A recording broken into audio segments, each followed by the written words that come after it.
Your ass better call somebody! You're listening to the On the Mark Wrestling Podcast. The best there is, the best there was, the best there ever will be. A podcast discussing all things AEW and WWE. Give me a hell yeah! Now, let's meet the host. Kyle Gagliardi. The face that runs the place. Jim Tucker. And Erica Marini. I'm the boss. I'm the blueprint. I'm the standard. Well, I think we've had enough talk. It's time for the main event.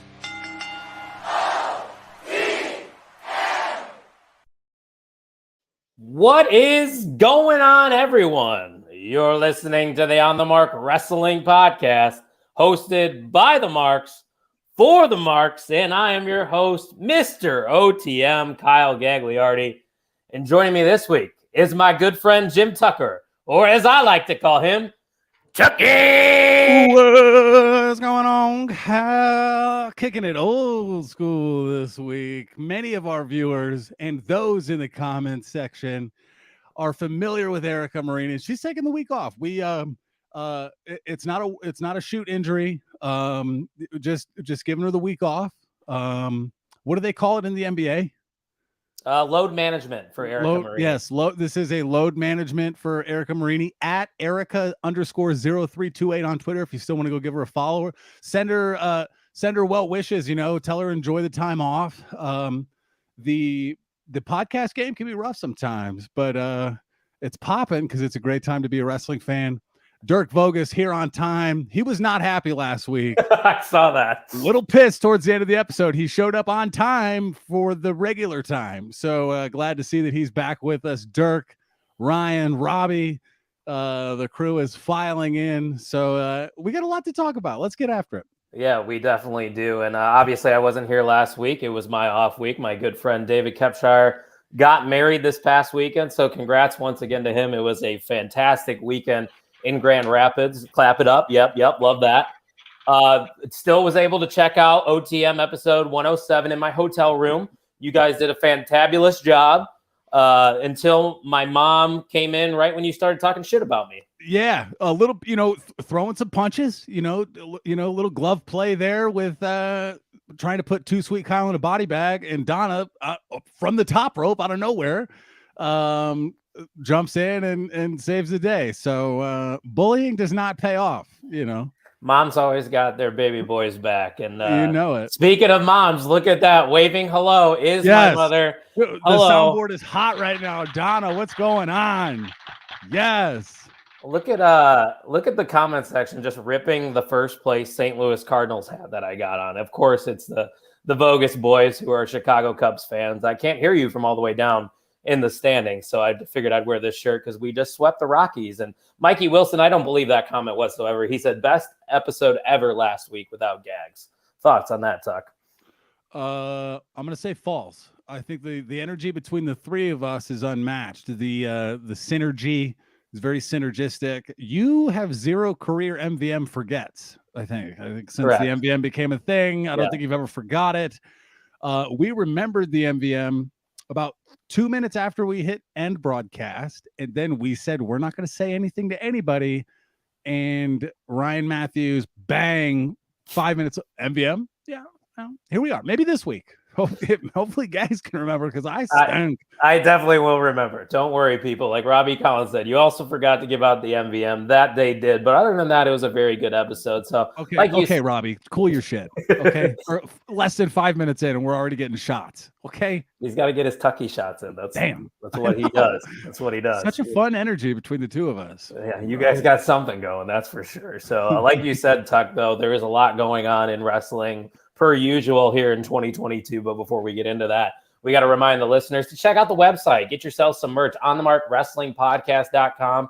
Summer's kind of winding down a little bit. Maybe get yourself a hoodie. We're getting into that time of the year where you're going to be at the bonfire. Throw on an OTM hoodie. You'll still be rocking the shorts, though, because it's still a little warm during the day. But once it gets cold, That's that fun, flirty phase. We're Mhm. entering into that phase where it's like heat in your car in the morning, AC when you leave work, hoodie to the car walking in, forget the hoodie at work on the way out kind of deal. Get yourself some layers. I'm getting the fire pit going this week. Got a couple buddies coming over, Look at kind you. of the pre school year festivus, if you will. So Like it. I've got my On the Mark t-shirt I can wear. I've got my hoodie I can throw on over that. If I had them, we have leggings. We do. They'd probably be tight on me. We but got joggers for guys. So if Oh, you're a guy- joggers. That's yeah. what I'm looking for. That's what I'm looking for. I'd be rocking a pretty heavy bulge in those leggings, but the chicks dig it. But wife's out of town this weekend. Let's get weird, boys. Well, let's get weird indeed. And like Ryan Matthews said, take his word for it. The sweatshirts are comfy, he will say. So go to the Facts. onthemarkwrestlingpodcast.com and check out all the good stuff we got on there. So I don't know why there's like a little bug flying in front of my face. It's fly season. We're going through. They're in the house here too. I can't believe it. I live on the Noticeable. third floor of a condo complex. How the hell does a fly get up here? It can fly. Oh, It's It not a flew up land-based animal. Oh yeah. Vogus said sick brag, by the way. Sick brag. Oh, I mean, I'd like to see Vogus's bulge at Spooky Fest West. Hey. We got it. Maybe we can make him Dolph Ziggler. He wears tight pants. Have you Yes. figured out your Halloween costume yet? I have not, but like Ryan Matthews said, we're 1 week closer to All Out and Clash at the Castle. So maybe I can do a play on something big that's going to happen on one of those shows. Maybe a top guy there. Ooh. I don't know. Maybe a Drew McIntyre and a little kill. I don't know. We'll see. Maybe if he wins, I will be, or maybe I can be the big dog. So Robbie Collins, before we get into it, is saying, so glad to be a wrestling fan right now. Also, the announcement of NXT UK ending coming out yesterday, I believe. Yeah, that was some news. We can at least touch on it. Me and you didn't really watch NXT UK. We obviously knew about it, and we've seen people come over from UK to NXT here in the States. And, you know, they're going to expand, it looks like. It's going to be NXT Europe, and it's going to be more of a broader spectrum over there. What do you think? Triple H is in charge. I'm not afraid of it. I felt that might be ahead of their skis for someone like Vince in that like the state that he kind of ended off in, kind of wonky. But you know, Triple H has been on the record before he was the head of creative saying he wanted WWE almost like parallel to Disney, right? Brands, different venues and avenues. NXT Europe, or WWE Europe. What is it going to be? I'm not 100% sure. Don't quote me. It might be WWE Europe. Yeah. You know, so I don't know. We've got so many hours in a week, and it's kind of hard for us to cram it in. I'm playing the Powerball, some stuff, dabbling in crypto. One of these days it'll take off. That's what I just keep telling myself. So. Oh, I like this. Ryan Matthews says if Drew McIntyre wins, he's buying a custom-made OTM kilt. We're gonna have to look into that. That could be a thing. So Tuck, let's go back to last Friday. I didn't get to watch it live, but I did catch up when I got back here in Crown Point. And the big thing that I took away from last Friday's SmackDown was the return of Hit Row. And this obviously is something that not a lot of people saw coming, especially with Swerve being in AEW, because he was kind of the focal point of that group. Mm-hmm. But what people don't really realize is before Swerve, those three were kind of doing things behind the scenes, training together and kind of developing Hit Row. So the OG Hit Row is what you're seeing and what you're going to be getting now on SmackDown. That return, pleasant surprise, and I think they are going to thrive now with Triple H running things. What about you? Well, hey, and then we need tag teams, right? We can use tag teams. It's never a bad thing to have actual tag teams. So I thought it was interesting that they had them work against jobbers in the first match, but it did show that they were strong, and I like the chemistry, the vibe. It's not the Street Profits, but in that same ilk, like the party people, like Hit Row is the guys we would party to as they walk out. Good vibes, and they're a credible tag team, which does open up space if you want to work that inevitable Street Profit split as well. Yeah, for sure. And then there's a lot of people that are kind of speculating too. What if a guy like Carmelo Hayes makes his way into a Hit Row and fills that void that Swerve had? But I don't think we immediately need that, because I think all three of these people, B-Fab, Top Dollar, and Adonis, they all offer something different, and it blends well together on TV. And you can just tell they're having a good time. It makes sense, and they are a cohesive unit. And I think B-Fab is a necessary piece in this group too. You need that mouthpiece. You have her on the side being that manager. And maybe if she needs to, she'll get into it with people, defend her voice. She's tall. She's got some size. I wouldn't be surprised if she got physical just against other manager types, right? Like if a manager like Scarlett came into the fray, you kind of lean towards BFAB, right? Just looking at presence, Scarlett might, bop her with a hourglass or something like that. But BFAB definitely looks like she could get into some physicality as well.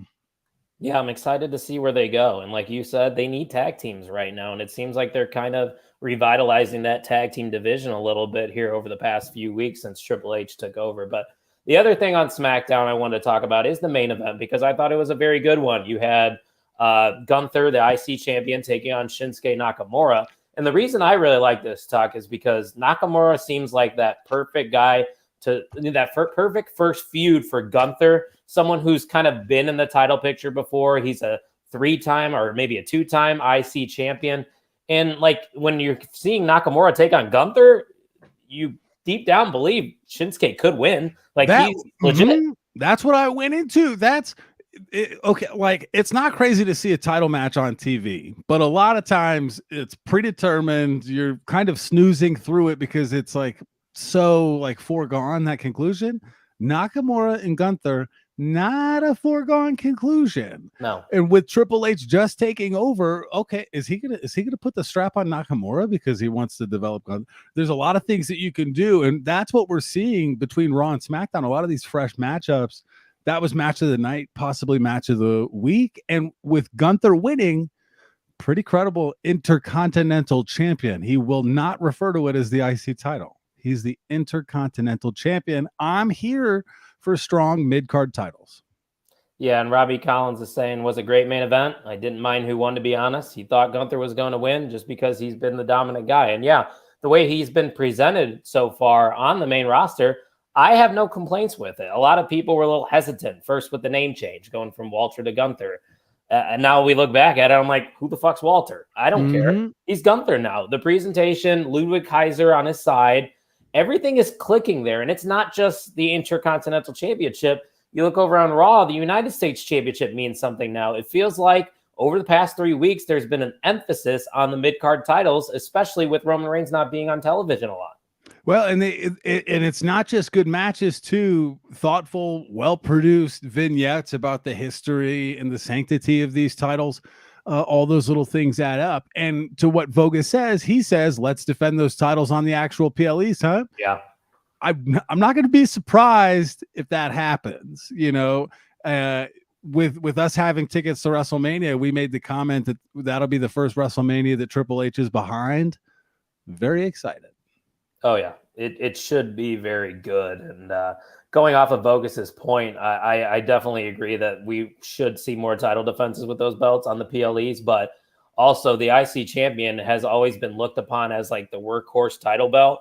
And to be defended on TV is a big deal, I think. So I would like to keep seeing it on TV, but I agree with Vogus as well. Let's pop off with a PLE here and there, especially with Gunther. I feel like we haven't seen on a PLE yet, have we?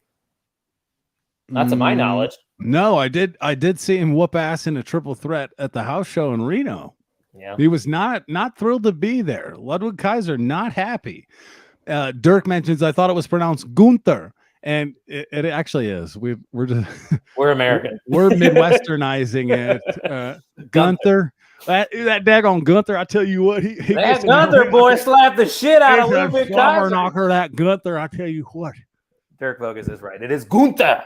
Yes, and that's why the comment section's always open. That's why we award an MVM for those people that are contributing positively to the show. Dirk, thank you for being here. Absolutely. So anything else from SmackDown you want to touch on? I think those kind of were the big two. Scarlett, very talented. Very talented. Everything's clicking there too. It's only and I'm good with it. I'm good with Cross right now. I'm good with it. Hasn't put the mask or the suspenders on. I'm down with the suspenders though. The kind of daddy dominatrix look. Yeah. We got a different take though from Ryan Matthews in the comments. He says, "Man, I am not a Gunther fan at all. Such a lame character from what I've seen." And Ryan's fight him. Ryan's fight him. Fight him. You telling Matthews to fight him? Yeah. Take a chop. Just take one. A chop. The picture I have of him signed from a pro wrestling crate. His hand is in the guy's chest. It's enveloped like a memory foam mattress. Yeah. Back up. Gunther's that old school, heel right there, like getting that international flavor. And the sanctity of pro wrestling, right? I feel like he looks at it the way like William Regal did, like the art and craft of professional wrestling. The ring is sacred. Correct. And again, that's why he's not going to say IC title, right? He's not abbreviating the title that he holds, Intercontinental Champion. Love it. Loving the mid-card titles, getting the rub. Mikey Wilson in full agreement. Yeah. A man of many rubs, Mikey Wilson. Mikey Wilson's also playing board games, I think, right now while watching us. So well, it is a Thursday. Monopoly is a tradition in that household. They're playing the Pause-opoly version tonight, I believe. Good luck, Mikey, because he usually gets his ass whooped. Yeah, he usually does. Oh, yeah, so I heard. Logan Paul would be a better IC champ than Gunther, is what Ryan Matthews is saying. Let's not go that far. He could be an IC champion. I wouldn't be surprised. Right. He would be a different IC champion. I think that's safe to say. Gunther's still new too. Yeah. Bogus said, I love the backstage segments they're having on both shows. Shenanigans on Raw, cross-stalking Drew on SmackDown. Yeah, that's something I was kind of gonna. Okay, I saw a thing. I believe this was on Raw. Theory and Ziggler duking it out over the arena. You remember that? Did you see the hand? Right? Dexter. I didn't see it. Was that Dexter? Was it the Fiend? No, it's not the Fiend. Don't get your hopes up. Come on. I can get my hopes up. Bro, you can't try to make me a rational wrestler. We watch pro wrestling. What do you mean? I will not. I forgot our podcast title has Mark in it. So that's we are on the mark. That is us. I think it's got to be Dexter Loomis, but I do agree with Vogus. Like all this stuff, you have to pay attention to everything. Like usually you get that cookie cutter vanilla interview backstage. Like, what are your thoughts on what just happened out there? And what are you doing? Your balls deep playing a game on your phone, TikToking, whatnot, and this and that, and who hollering.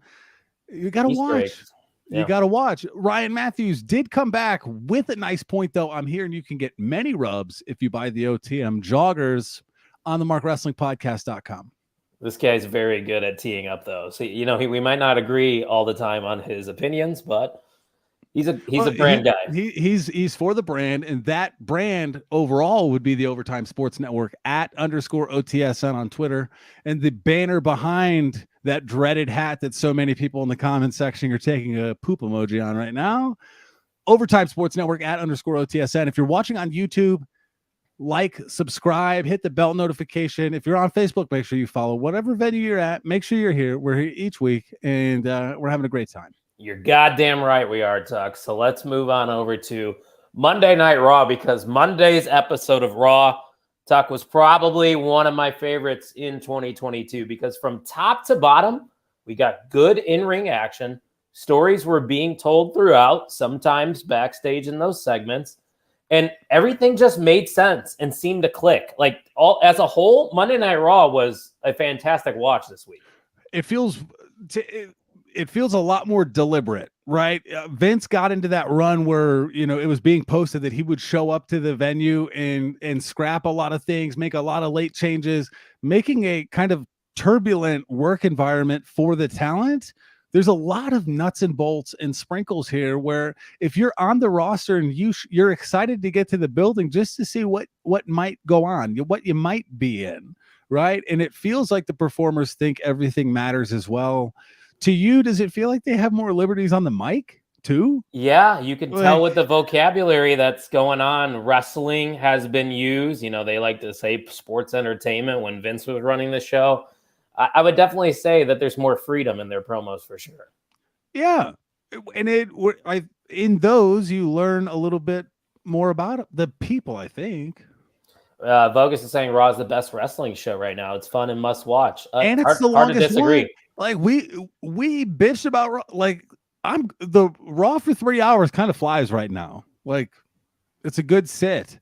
When we used to kind of view Raw as work. Like, yeah, it's a grind usually. Yeah. It's been fun. And AEW has been great too. Yeah, in its own way. Derek Vogus, I know I'm getting off track. Any updates on Randy Orton? I Haven't heard anything. Tuck, you're a Fightful subscriber. Have you seen anything come across? Not a peep regarding Randy Orton. We have a few tidbits concerning AEW, Which we will get to later. But nothing from the Twitter sphere or social media even about Randy Orton. So the last I heard, I think it was he was out for the year, and then they were going to reevaluate him after that. So I don't know if that's 100% true, but that's really all we got. Like we're getting spoiled with re-debuts now, old people coming back, things like that. You can almost make sure he's fully healed, right? Because sometimes you rush a return. Wouldn't be crazy for them to try to force him into a spot and it not work out. Here, you got plenty of time, and that's essentially another re-debut and a cool spot. The longer, the more he drifts from our memory. And Randy Orton's obviously a good hand to have in the WWE, but he's also, you don't necessarily need him right now with all that's going on. You can, like you said, be patient with Randy, maybe pop up at the Royal Rumble, set up a match with someone going into WrestleMania, and there you go. Just take it easy, Randy. Heel, another St. Louis guy. We needed Randy bad there for a little bit when RK Bro was the only thing worth watching on Raw. Remember that? Like that's carry that show. RK Bro is the best part of Raw, dude. And we were watching Randy Orton paired with a stoner dude, which at face value should not work. And that was the best part about it. And I'm a huge RK Bro guy. I'm not taking a dump on it. You had them number one, I think, on your OTM top 5 tag teams. I loved them. I drafted them in our fantasy draft that we did. I was very into it. I'm not going to buy an RK Bro 420 shirt. I can't. Wear it to class. Yeah, well, what could go wrong? Many things. Is it legal where you're at? Yeah, but it's not federally legal. So there's that. And we don't teach 21-year-olds. Just a few. Also true, yeah. Just a couple. Yeah, I gotcha. Yeah, Bogus is basically saying what we've been saying. It's perfect time to build new stars, bring those guys back in Rumble season. So San Antonio, Texas, live at the Alamo Dome. I won't be there. They've done it before. I will not be there either. Long trip for many of us, unless we want to go to see Mikey. Yeah, like Ryan Matthews said, promote drugs at your school, you coward. Well, what I teach these kids, we're in Nevada and marijuana is legal, but let's get high on education right now. Let's get high on these stories. Get high on your homework submission, because some of you guys, find your creative high, like putting periods at the end of sentences. You 10th grader, you. Ooh, school starts up on Monday, so I got a great opportunity to impact some kids. Looking forward to it. Full Mr. Tucker mode there for a little bit. We got it on the pod. I missed that. So let's touch on some of the stuff that happened on Raw, like The Miz and Ciampa teaming up to face the team of Cedric Alexander and Mustafa Ali, which was a pretty good match. And I'm just glad that we are getting Cedric Alexander and Ali both together working on live TV, because we saw rumblings, we heard on house shows that they were working together, and these are two 205 live OGs that are mega talented. Even though they lost here to an established, pair, Miz and Ciampa, I still think it's good that once again we are adding more talent to that tag team division.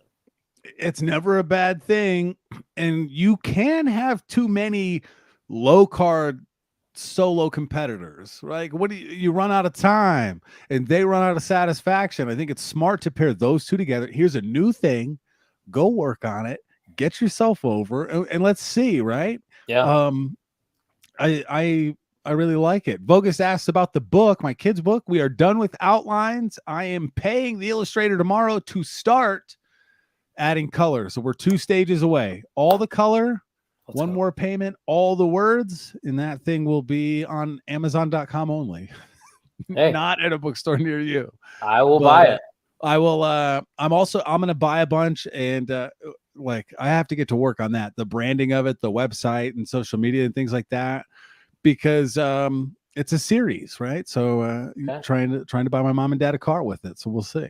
Oh, I like that. I like that a lot. So I'm very excited to see what could come between Alexander and Ali. And the Miz and Ciampa, a lot of people are still a little aggravated at the fact that these two are a thing, but I mean, I kind of step back a little bit, because at first you're like, the Ciampa really doesn't need the Miz, but in a way he kind of does, because you look at the audience as a whole, probably 30% of people are watching NXT, if that. That might be a high number. These people don't know who Ciampa is. Well, and as we watch NXT, we get grumpy when they come up and repackage a lot of people because we were so attached. Not everybody's attached. And I think it's elevated both of those guys, Ciampa and Miz. I think Ciampa's had a positive effect on Miz where he's a little bit more wrestling forward right now. Yeah. Still great on the mic, but the match with Logan Paul, pretty good. Great. Yeah. I think him being with the Miz just for a little bit is a good way to introduce him to the main roster. And after all that, he could be a very good babyface because obviously Ciampa, you'd want to be the one to turn on the Miz, and then you go from there. And Robbie's saying he really likes Ali, and he's hoping to see more of people like Ali get booked for the show. And I think we are going to see more and more of those kinds of people that weren't maybe getting the shine with Vince in charge. Now they will get a chance at least with Triple H. And Robbie agrees. He thinks that the Ciampa and Miz are perfect. The Miz has great mic skills and talent. Then you have Ciampa, who is the new guy and is sort of learning from him. Yeah, that's exactly it, right, Zach? Yeah, it's a great dynamic. Both guys are elevated. They can do tag stuff. You're packaging them as singles competitors right now that are just like really close, pretty versatile. You could do that with Cedric Alexander and Ali as well. They have that dynamic. So it's like the kind of the trend in the MLB. They like having a utility guy that can do your Swiss Army knife type player. I think they're finding these hybrid type pairs. And again, do you expect Ciampa and Miz to be together in 8 years? No, right? But right now, not even a year. I think it's working. That's long now, So I like it.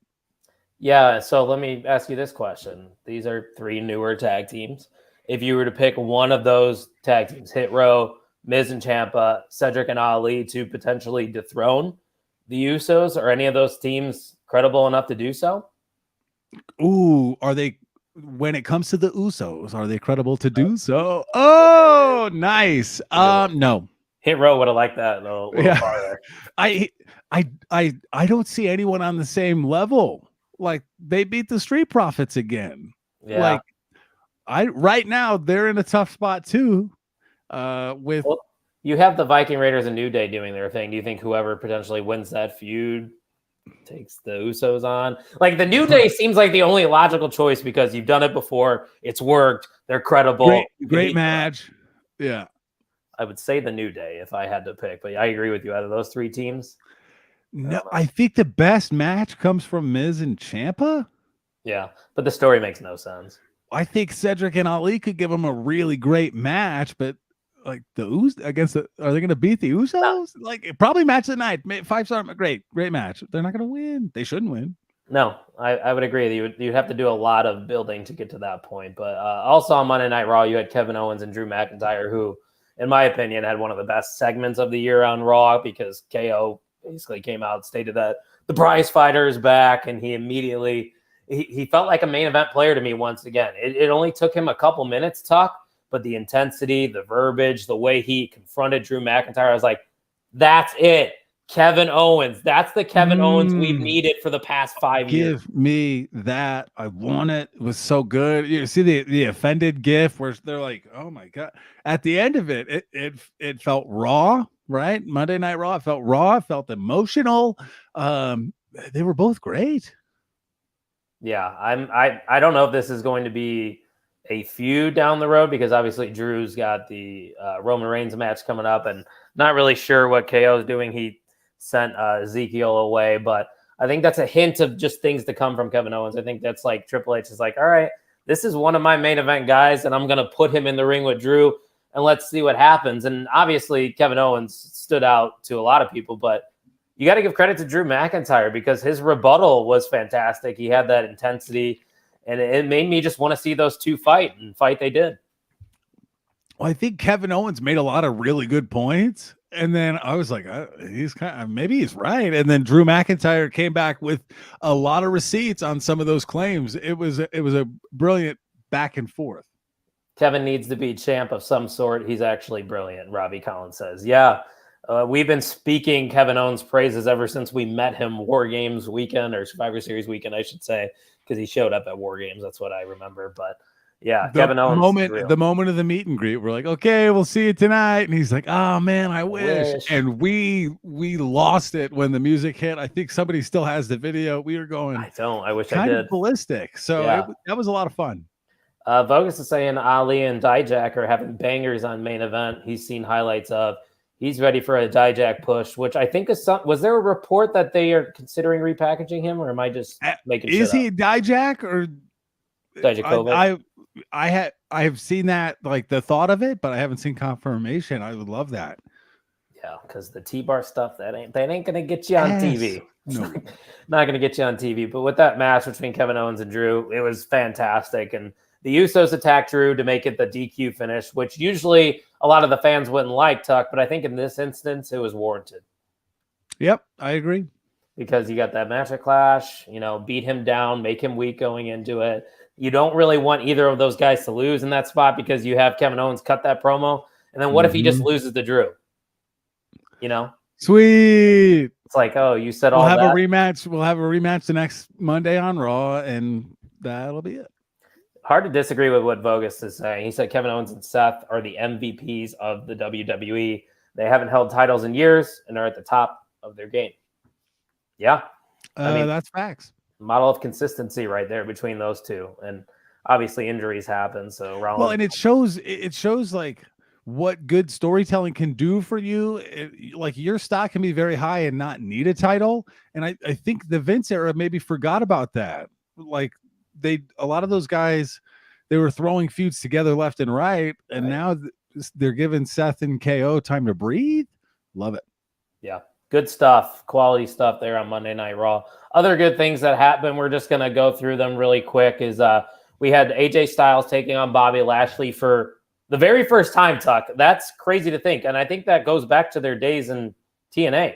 Yeah. I was really excited to hear that. And then I get the, like, is Triple H playing too many cards too early here? Like, you could have held on to that. Yeah. But maybe he doesn't, maybe he's so good or is very confident that he's not going to need a stopgap like that, right? Like, could have been probably a fallback plan for Vince, and he never thought he needed it, but we could have used that a year ago, 6 months ago. And so I found it interesting, and I hope that he doesn't run out of cards to play. I don't think he will. I think Triple H knows what he's doing. I think that having another United States title match here on Raw was going back to what we were saying earlier. It's just building up that mid-card title, making it prestigious with the lack of a major champion of Roman Reigns being there. And Ryan Matthews is saying mid-card AJ Styles makes me sad. Hopefully something is in the works for him. I would agree to an extent, Tuck, but when you look at AJ's age, stuff he's already accomplished in the WWE, he's kind of done it all. And he might be at that point of the career where he's elevating talent. And I caught him. I didn't catch it early AJ Styles on those big runs, Robbie agrees. That's where I fall too. It's like, maybe I think he's prime and he's a little bit past it, but he's another guy where you can get a run from at any moment. Yeah, for sure. And like Vogus said, HBK got promoted to VP of talent role. So the DX takeover is complete. Speaking of DX, you watched that A&E documentary last Sunday? Good stuff. Very good. It was so good. And I think, I didn't realize the effect it had on all of them, like post DX. And I also didn't remember it was only like 2 years. Short. I thought it went forever, right? Because the NWO kind of did. But they said a lot of that stuff we wouldn't be able to get away with, but it was completely appropriate for the time. And I think wrestling's getting back to that point where it's relevant and it's not, numbers are doing well. They're doing very well on all their house shows now between AEW and WWE. So they're moving tickets and it's exciting. Yeah, for sure. And Dirk Vogus asked, so do you think they're going to split up Roman's titles at the next pay-per-view? And obviously we don't want to tip our hand too much, Tuck, because we're going to definitely do a Clash of Champions preview show that's going to be with our all-out preview show. So that's going to be a jam-packed episode that week. So strap in for that. Yeah, we got a lot to talk about there. But I definitely think there's a possibility, whether it's Theory cashing in or Drew has been built as a legitimate threat. Well, and we have that conversation that USA was having with WWE, complaining that they don't have a high spot title on their show, and Roman's not popping up all the time, and which is a legitimate complaint. Yeah. And with the way they're developing talent now, I think they have room for 2 titles. I think putting both on Roman almost became a necessity. Yeah. What are we gonna do? Let's have him carry both. And I mean, it worked. Yeah, I was gonna say it's not like it's not working, but it like what you just said, it's kind of getting a little old. Not stale's not the word, because I think the gimmick, the presentation, everything with it. Well, and we're not seeing him as much. He's not doing as much. If he was still beating people's asses each week and getting into some compelling, I mean, he kind of ran through everybody. So it's going to take a minute for some of these dudes, KO, Shinsuke, AJ, Theory, like some of these other guys, to kind of trickle up. So I think Drew and Roman's going to be a great match. Then I think Roman's going to keep the titles, and we'll see where and Karrion Kross, I don't know, man. It's going to be tough, but I'll save that for 2 episodes from now. Episode 110 will be that show. But I agree with Ryan Matthews here. He's saying, I'm hoping we have a big title match at Mania involving 2 newer guys, because Roman versus Rock doesn't need the title on the line to sell tickets. He's right. And I think we talked about it maybe about 10 episodes or so ago, but Rock versus Roman, you could still do that without it being for the belts. You don't need the titles. It's still cool. And you have 2 nights, right? That can be the night 1 main event. We got Kevin Owens Stone Cold in the main event on night 1, and we thought night 1 was better than the night that had the unified title match. Yeah. Like make that main event 1, and then like Cody Seth too. Cody's hanging out there. I think that's going to happen. Yeah, like, Randy Riddle. There are things. Are we going to see Angelo Dawkins square off against Montez? Because Angelo Dawkins has been putting on bangers. He's proving. I wouldn't be. You think of Montez and you think like title, like heavyweight title someday, main event, like Angelo Dawkins with the United States title. I'm in. That's not that bad. That's solid. Yeah. And he had a fantastic match with Seth. I think it was 2 weeks ago. I'd love to see more of that. And I like how they're giving them both a chance to shine. And Robbie's saying Clash at the Castle is giving me so much excitement. No need to stay up to 4 a.m. I'm glad Robbie and the people over there across the pond are getting an opportunity to see one at their time. Fair play. I love it. Well, and again, like we've talked, we don't mind early afternoon shows every once in a while. It's just that different vibe. Instead of going and getting drunk at dinner every night, it's that brunch with a few mimosas kind of vibe. So I'm really excited for that. They have moved some more tickets. They've got about 7,000 remaining. So I think they're at around 63 and a half. Come on, Robbie, tell your friends, get your family out there. Let's pack that stadium. Well, again, within the 2 like week leading up to the show, they'll drop $20 tickets all over that upper deck and shoot 2,000 right out the door. Oh yeah. Man, it is only 2 weeks away. I'm excited. A lot of good wrestling coming up. Ryan Vogus says, I need a Drew heel turn, win or lose. And I think he dropped the sword too. Did he? I think so. I don't think he came out with it. I don't know. I haven't got the vibe that he could be turning, or maybe this is just Vogus wanting it. No, but my comment was like, and also not with. Yeah, I don't know if he necessarily needs a turn right now. I think Drew is that top babyface to challenge Roman Reigns. Like, who else right now could you build? And it's like, oh, he has a shot. Yep. Riddle, no, nobody's gonna believe that. No. Seth, he's not a babyface. I'm saying babyface, challenger. Mm-hmm. If Seth was babyface, then I'm like, yeah, because Roman's never beat Seth, right? Or something like that. Seth has a better win percentage against him. Yeah. I couldn't get to Clash now, unfortunately. Spent all my money on Glasgow tickets. Fuck. We'll be more Glasgow. Yeah, that's what I was thinking.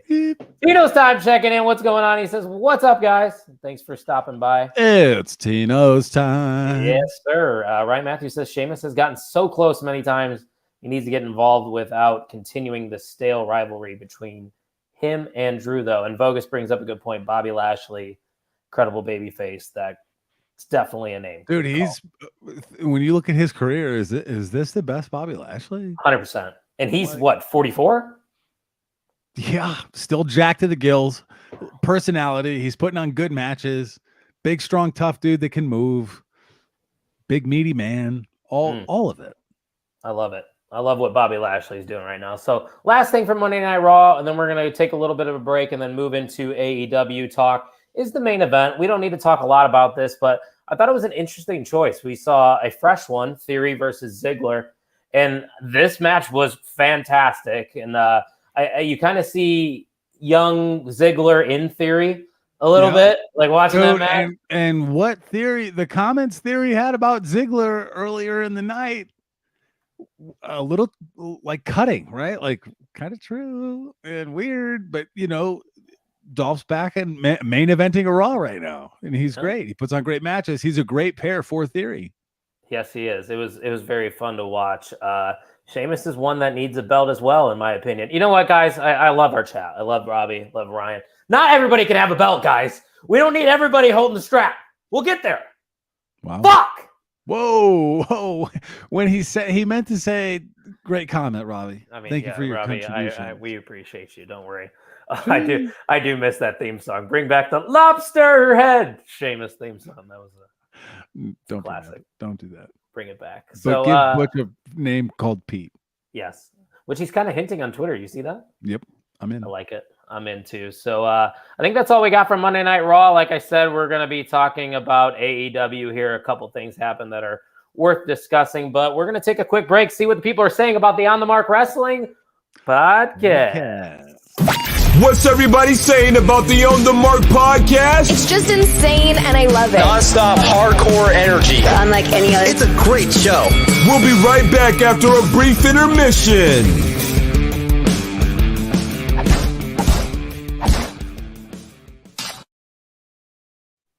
Hold on, I wanted to eat a cookie real quick. Go ahead and talk to them about wrestling. Dude, well, they just heard what many people, the real actual listeners of the On the Mark Wrestling podcast, we did not pay for that intermission and have it produced by somebody else. Those are real people's words. Somebody said those things, and you should too when it comes to the podcast. Give us a share, give us a follow. TikTok kind of popping off. Twitter growing over 500. Me on Twitter or TikTok at Jimmy TikTok. Love that name, by the way. I just passed 100 followers. Yeah. The Joey Janela TikTok I posted kind of went off. I thought it was going to be stale. I got like 14,000 views on it. So I'm not nearly close to at Too Sweet Kyle on TikTok. He's got a couple million view video. Yeah, you do. Oh, million view videos. I think I say a couple million followers. No, he's a couple million followers. 30,000 followers though. Don't you have like 30,000, 20,000, something? 21. That's wild. It is. Taco Bell burrito. It's because I don't live with Ryan anymore. The people only cared about my brother. They don't care about me. True. Ryan was over on your TikTok. That's true. Yes. Ryan's over with everyone. And Ryan Matthews, speaking of Ryan's, jumping the gun a little bit. We will get there. He asked, can we talk about CM Punk almost walked out on AEW? We definitely are going to discuss that. And thanks, Tino. He just shared it for you guys. Got to get those numbers up. We appreciate you. And another thing is that we don't ever say is leave us a review. Go to iTunes, leave a 5-star review, a nice little paragraph about what you like about the show, because that helps the algorithm as well. Ooh, we just reached number 1 on the charts, by the way, of my personal favorite podcasts. Wow. I'm glad we made your top spot. Number 1. That's surprising. It's probably number 1 on mine too. So there's really only 2 things from Dynamite, and then we can talk about that CM Punk situation that I want to discuss. But we are going to talk about CM Punk here, though, in that opening segment, because Punk versus Moxley, they went in on one another to start off AEW Dynamite. And Punk said that Moxley was the 3rd best member of his group, which kind of agree. And then Moxley, of course, mentioning Punk quitting. They got very personal in this opening segment. A brawl took place. Security and everything. I thought that was a great way to, build to that match that these two are going to be having next week. Yeah, he's the 3rd best John that CM Punk has faced, which is solid. I didn't expect. I expected them to square off, obviously, but I thought they were going to wait till All Out. But this was kind of one of those heater promos, right? Okay, AEW is fun. These guys are getting after it. The Punk promo was weird in hindsight, apparently. So we'll talk about that. Yeah, in hindsight, but in the heat of the moment when I watched it on my DVR, I was like, this is the CM Punk I loved in WWE. Yeah. Like, he ain't going to hold back. He's going to go for the jugular. And, that was a great way to, heat up this rivalry that these two definitely have. But the weird thing about it is they are now billing this match between Punk and Moxley to take place next week on AEW Dynamite. And that's kind of confusing to me because you'd think that'd be something you would put on at All Out. So what's the vibe here? What do you think? Yeah, I don't. Well, then it was thinking of pro wrestling. You're like, that's the perfect like wonky finish, but AEW doesn't do that a lot. No, like, okay, maybe they'll do a screwy finish. Interesting to be so close to All Out and not have it then. Because are you gonna? Will you do the rematch at All Out? Or are you gonna book him like Punk with Paige in 2 weeks? So the only thing I was thinking is maybe that match goes to a draw, a time limit draw or something, or there, like you said, maybe a DQ finish. But like AEW doesn't do that. You were just saying that. I agree. So it's like maybe they're gonna go in a direction where Punk wins, and they're banking on MJF to return, and you do MJF versus CM Punk at All Out, which I think is probably a more interesting match to do in Chicago than CM Punk versus Moxley. But your two top stars in AEW right now are CM Punk and Jon Moxley. I think everybody would somewhat agree with that. You could maybe make a case for Kenny Omega, but it's just weird that it's happening next week. And I know I got to watch it, but I don't know who I want to win. It's a weird spot.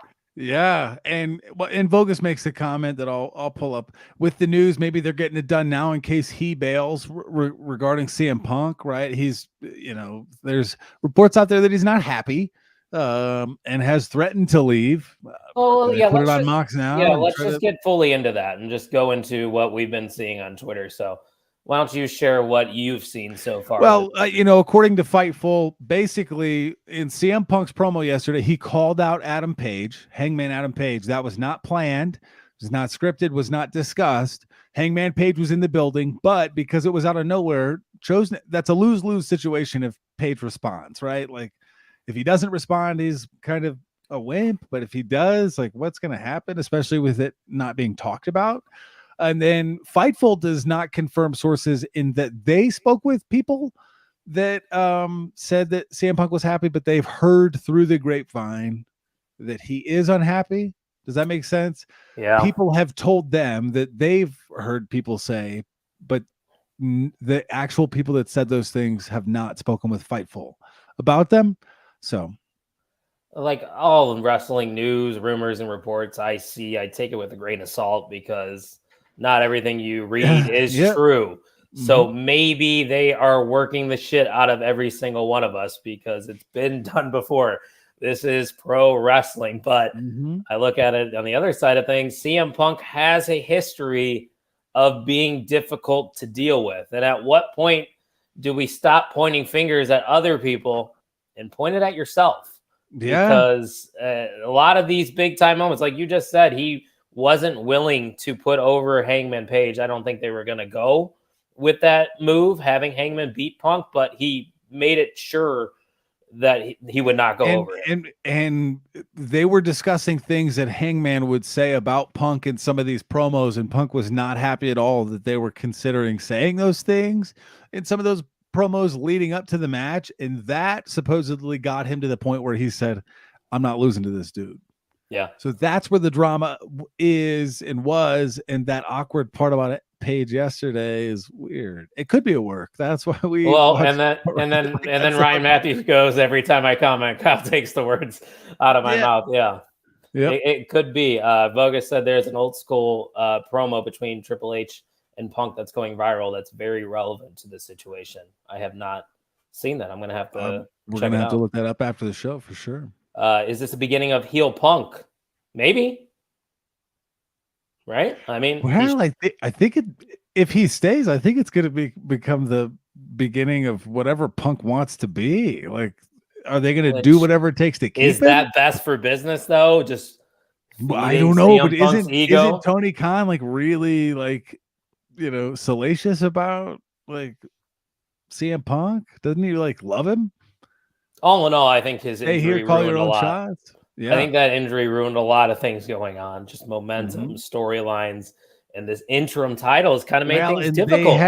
They were in that point where they really could have used Punk to flex on WWE because creative in the booking wasn't very great. But now they kind of scandal too. Would have liked to have been here when Triple H arrived, probably. Yeah, you would have had to assume too that Punk would have made a comment about Vince's money and all that.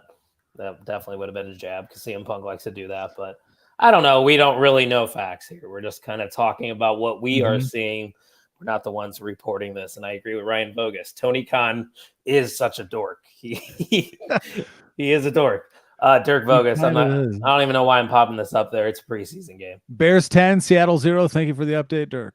I hate the let's kiss Punk's ass thing that's going on now. There got to be a character change soon. The homecoming is getting old. Ryan Matthews, I agree. Yeah, I agree. But I am going to be excited nonetheless to hear Cult of Personality. I will be wearing my CM Punk shirt because when in Chicago, you root for CM Punk. They Ringside Collectibles has a pre-sale up for the First Dance. Is that what it was called? The night he debuted? What was it called? Yeah, it might have been that or Last Dance. I'm not sure. I think it was the First Dance because that was the debut of Rampage, right? So they have a figure of him with his First Dance attire on, and it comes with a prop partially eaten popsicle. Oh, okay. Yeah. I like it. I think he had one of those shirts in WWE, or at least had like an ice cream bar t-shirt of some you've got to get that figure. You were there. That's kind of a big deal. Yes, it is. I'll support the OTM crew at the pay-per-view for the off chance they show the nosebleeds at the pay-per-view. Yeah, Ryan Matthews will be in the 200 section. Me, Vogus, and Ian finally secured our all-out tickets. We will be in section 105. Oh, good about the ticket price? Or did you get gouged a little bit? It was nervous. With tax, we're at about 190. Good seats? Lower bowl, 105. Yeah, row 18. I mean, we're there. Aisle seats? I don't think so. Ew. It wasn't much to choose from. There was not a lot left. And that was the best offer that SeatGeek had. Not a middle of the road guy. I pee a lot. Well, you do. Yeah, I don't know about Vogus and Ian. Ian's a little young boy. Oh, but it is Ian's 21st weekend. Oof. Ian will be peeing a lot. Ian will be peeing a lot. Could have used an aisle. That's all right. We're going to be there. It's going to be a good ass time. And last thing we got to talk about, obviously, this is probably the biggest thing that happened this week in wrestling is the return of Kenny Omega for that trios tournament. He was the partner of the Young Bucks, reuniting the Elite to take on Andrade and crew. They pick up the win in the main event. It was kind of obvious once the Bucks revealed that piece of paper that Justin Roberts was going to do his Omega spiel, but the crowd loved it. I loved it, and it's good to see Kenny Omega back in AEW. It is. The long sleeve compression shirt kind of threw me a little bit. I think he had a rib/waist wrap on under his top. He had a lot going on there, but he also had a lot of injuries. Yeah. Interesting. It was a great match. So he had good chemistry, hit good spots. There were things that required him to be on time, and he was around. Thought it was a good main event.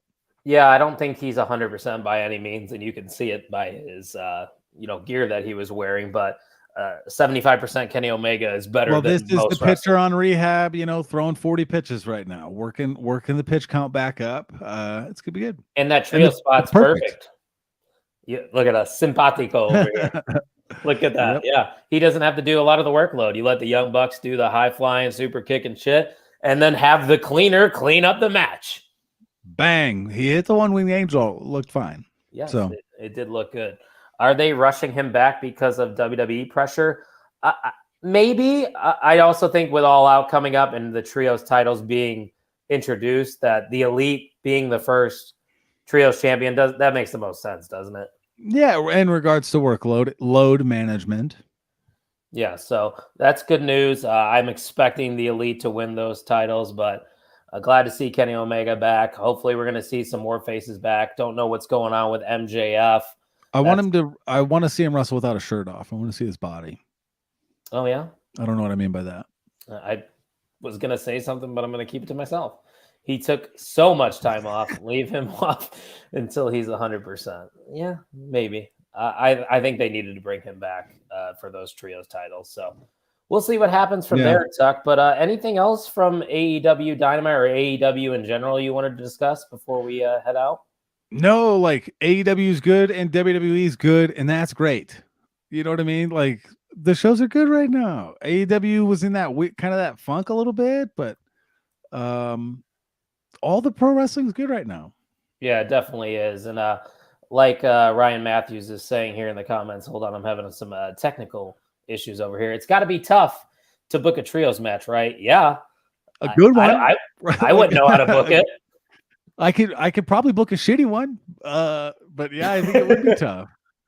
We need Mikey on that one. Book it better, Mikey Wilson. You remember those days? Yep. Some of his stuff was good. It was. Not all of it made sense. Mikey Wilson has a different brain than everybody else. But hey, we all don't see eye to eye. Built different. He is certainly built different. What's up, Clark Street? Tuning in here at the end. What's up, fellas? Just tuning in. Good to see you. I saw it. And everything is great. Like Robbie said, just waiting for some shit to hit the fan. Hey, let's not put that negativity out there. What is the shit? Like, I don't know. Maybe something bad to happen in wrestling. Wow. He wakes up and just prays. He's got a voodoo doll for somebody who's poking around. Somebody. Oh, is it Alexa Bliss's doll? Ooh, she's still carrying it? Why? I don't know. They got to repackage her. She could. Yeah. That's a re-debut in your back pocket right there. Thoughts on her theme song? Ass. Stand up, shut up. That's not no. good. Her other theme was better. Like that's better. How'd we do on that, by the way? Yeah, I think 10. Yeah, definitely a 10, as Ty Dillinger would say. Speaking of Ty Dillinger, where the hell's Sean Spears? Oh, he's going to be a dad. Congrats on the sex there with Cassie Lee. Yeah. So we're at that point of the show where we award our most valuable mark, which we didn't do last week. And this one was an interesting one. We had a lot of people in the comment section today. I appreciate every single last one of you, but this is a unanimous decision between the two of us here. So we have an new MVM of the On the Mark Wrestling Podcast, Ryan Matthews. Wow. Bogus is not going to be happy with that. Oh, no. Let's see what the MVM said here, though. He said MJF wants a belt. He's going to get it by beating his hero. Let him interfere on Wednesday, and then shit will truly hit the fan. Speaking of new theme songs, Cora Jade's new theme is great. Yeah, it's kind of just like the Screamo version of her old theme song. She should come out. Do you know that song?